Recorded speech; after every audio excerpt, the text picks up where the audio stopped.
FBI, open up. We have a warrant for the arrest of Desmond Whitlock. You have 10 seconds to open this door. I haven't done anything. You need to show me the paperwork first. You don't get to make demands. Open this door now or we're breaching. The two men standing on the porch of the Whitlock residence at 11:47 a.m. on a Saturday morning wore navy blue windbreakers with FBI printed in bold yellow letters across the back.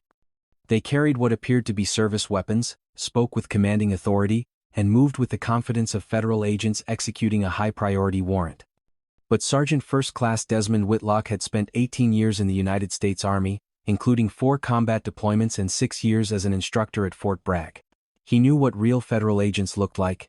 He knew how they moved, how they spoke, how they presented credentials, and the two men on his porch failed every test his trained eye applied within the first 30 seconds.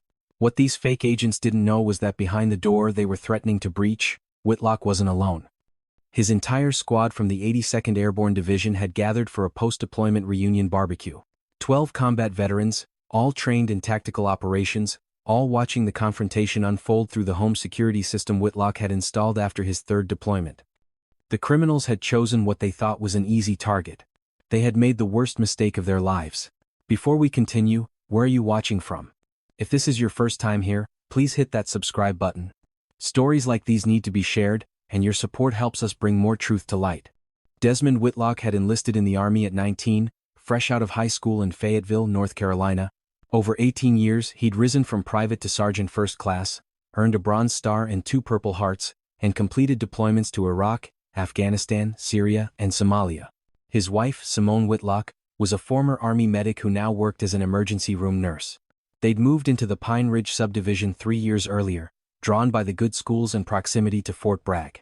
The reunion had been planned for months. 12 soldiers from Whitlock's squad, men and women who had served together through some of the most intense combat operations of the past decade, gathering to reconnect, share stories, and honor the bonds forged under fire. They'd started arriving at 10 a.m., filling the Whitlock home with laughter and the smell of barbecue smoke drifting in from the backyard. Whitlock's security system was military-grade. 4 exterior cameras covering every approach, a video doorbell with 2-way audio, motion sensors, and cloud backup that stored footage on secure servers. He'd installed it himself, applying the same attention to detail he brought to mission planning. His squad had teased him about being paranoid, but Whitlock understood something civilians often didn't. Veterans, especially those who'd made enemies overseas, could become targets. Staff Sergeant Talia Beaumont noticed the alert first. Her phone buzzed with a notification from Whitlock's security app, which he'd shared with his squad for the reunion. 2 males approaching the front door. She pulled up the feed and her expression immediately hardened. "Desmond," she called out, her voice carrying the calm urgency of someone who'd called out enemy contacts under fire. "You need to see this." Whitlock crossed to where Beaumont stood, looking at her phone screen. 2 white males, late 30s or early 40s, wearing FBI windbreakers and approaching his front door with aggressive postures. His trained eye cataloged the problems instantly. The windbreakers were wrong. The FBI logo was positioned too high, the font slightly off from regulation. The weapons they carried were holstered incorrectly for federal agents. Their tactical vests were civilian models, not government issue. And most tellingly, they moved like men who'd practiced looking authoritative, not like men who'd received actual tactical training. "Those aren't feds," Whitlock said quietly. "Get everyone inside. Now." Within 60 seconds, 12 combat veterans had moved from the backyard into the house, taking positions with the silent efficiency of soldiers who'd conducted hundreds of operations together. Sergeant First Class Terrell Winscott covered the back door. Staff Sergeant Beaumont monitored the security feeds. Specialist Malik Harrington had already dialed 911 on his cell phone, reporting armed men impersonating federal officers at Whitlock's address. Whitlock activated the 2-way audio on his doorbell camera just as the first fake agent began pounding on the door.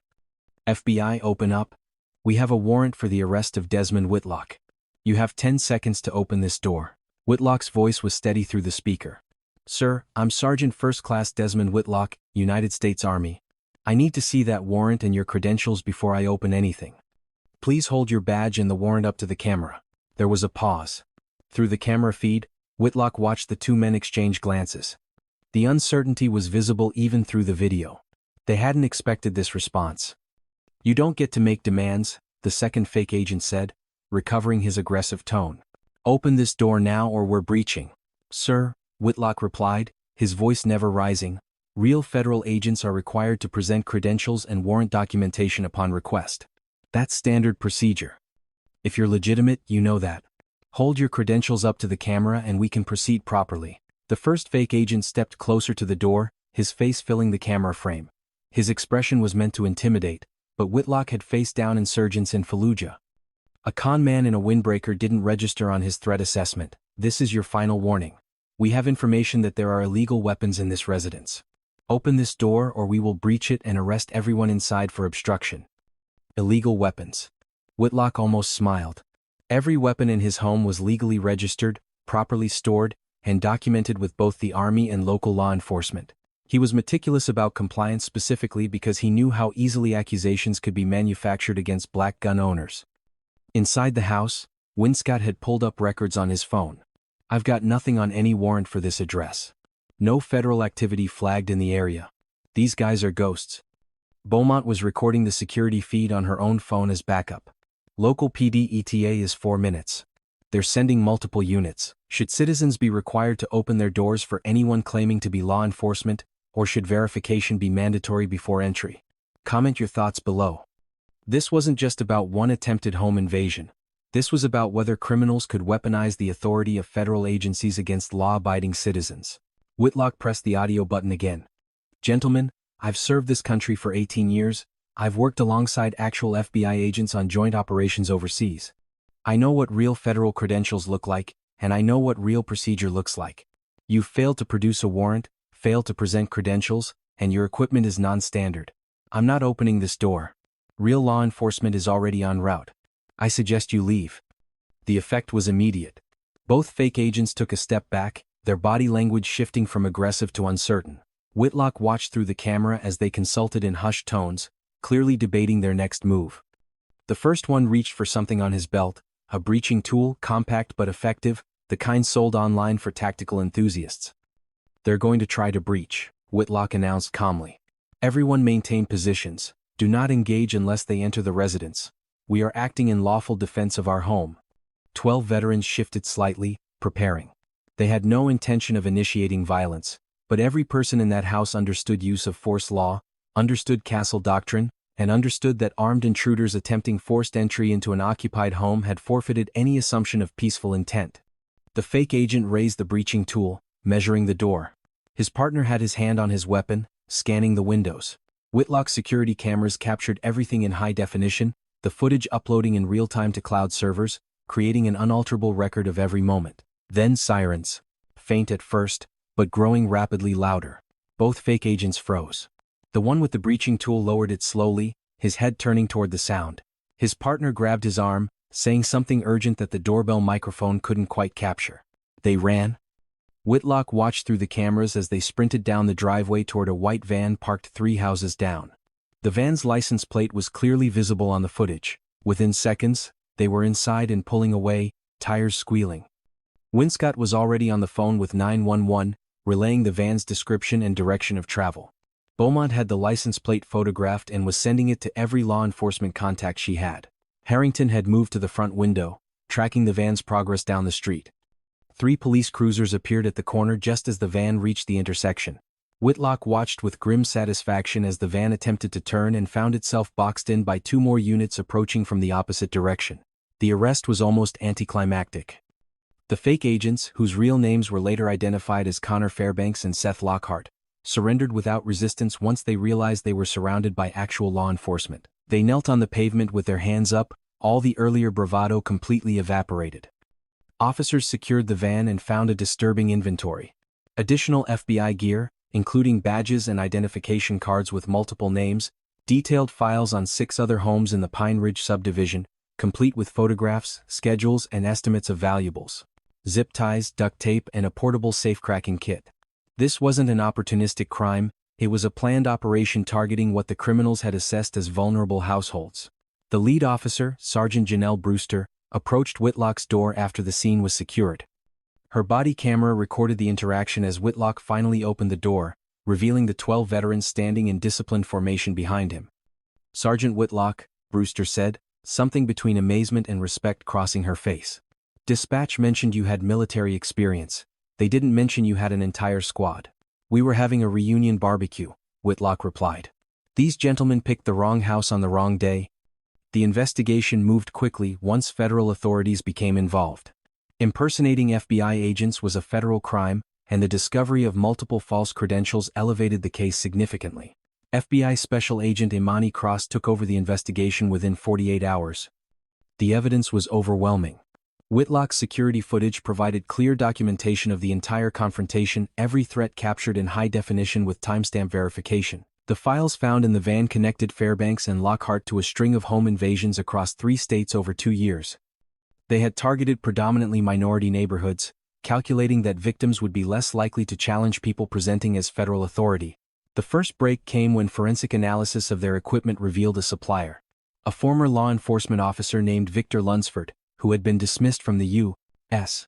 Marshals Service 8 years earlier for evidence tampering, had been manufacturing and selling fake federal credentials to criminal organizations.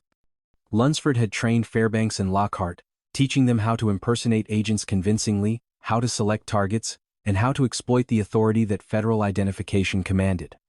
Lunsford was arrested in Ohio 3 weeks after the Whitlock incident. His operation had supplied credentials to at least 4 different home invasion crews operating across the Midwest and Southeast.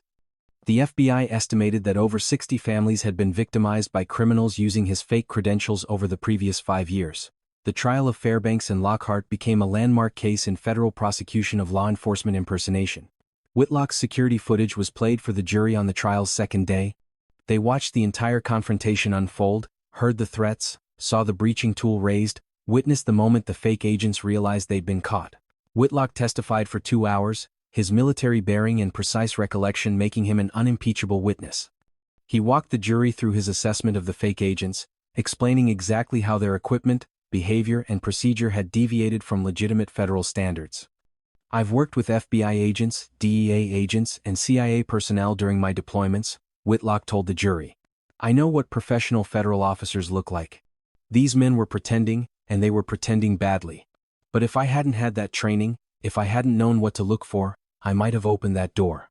My family might have been victimized." The defense attempted to argue that Fairbanks and Lockhart had never actually entered the home, that no property was taken, that the charges should be reduced to attempted crimes.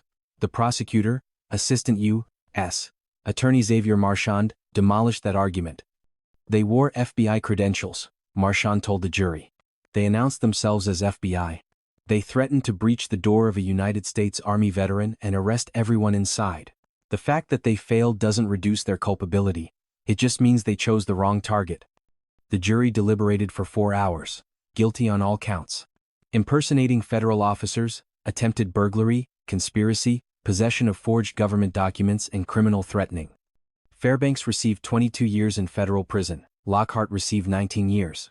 Lunsford, tried separately, received 30 years for his role in manufacturing credentials and training multiple criminal crews. But the criminal convictions were only part of the story.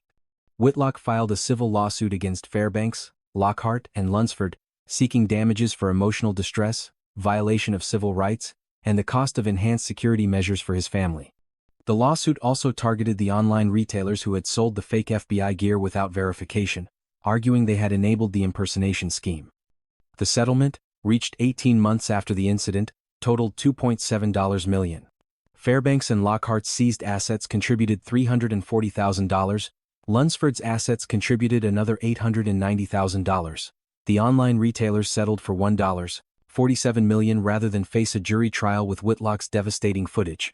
Whitlock used a significant portion of the settlement to establish the Veterans Home Security Initiative, a nonprofit providing security assessments and equipment to veteran families at no cost. The organization partnered with major security companies to install camera systems, reinforce doors, and train families on how to verify law enforcement credentials before granting entry. The case prompted legislative action as well. 3 states passed laws increasing penalties for impersonating federal officers. The FBI released new public guidance on how citizens could verify agent credentials, including a hotline number that could confirm whether agents were legitimate before any door was opened. If you had been in Sergeant Whitlock's position, would you have known those weren't real FBI agents? Share your thoughts in the comments. Whitlock's squad still gathers annually at his home in Pine Ridge. The barbecue has become legendary, not just for the food, but for the story that's retold every year. The Day 12 combat veterans watched fake FBI agents try to raid their sergeant's home and learned that some battles are won without firing a shot. The security cameras are still there, still recording, upgraded now with the latest technology. Whitlock checks them every morning, a habit born from 18 years of maintaining situational awareness. The footage from that Saturday morning is preserved on multiple secure servers, a permanent record of what happens when criminals underestimate their targets. Fairbanks and Lockhart are serving their sentences in separate federal facilities. Neither has shown remorse. Court records indicate both still blame Whitlock for their capture, as if his refusal to be victimized was somehow unfair.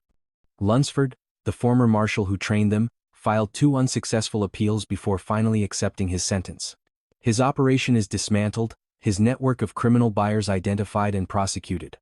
The FBI estimates that his arrest prevented at least 20 additional home invasions that were in various stages of planning. The 60-plus families victimized by crews using Lunsford's credentials before Whitlock's case broke the operation open have formed a support network. Several received compensation from the civil settlements. Others testified at various trials, finally seeing the men who had terrorized them face justice. The lesson resonates beyond one attempted home invasion. Veterans organizations now include home security training in their transition assistance programs. FBI field offices have increased community outreach about credential verification. And across the country, families have learned that it's not just legal but essential to demand proof before granting anyone access to their homes. Desmond Whitlock served his country for 18 years, protecting American interests on battlefields around the world. On that Saturday morning, he protected his home with the same discipline, the same calm assessment, and the same refusal to be intimidated that had earned him medals in combat. The criminals who targeted him expected an easy victim. They found a warrior. If you believe that veterans deserve protection from those who would exploit their service, that impersonating federal agents should carry severe penalties, and that every family has the right to verify credentials before opening their door, subscribe and turn on notifications. Tomorrow we have another story that proves preparation and courage can defeat criminal intent, no matter what uniform the criminals are wearing.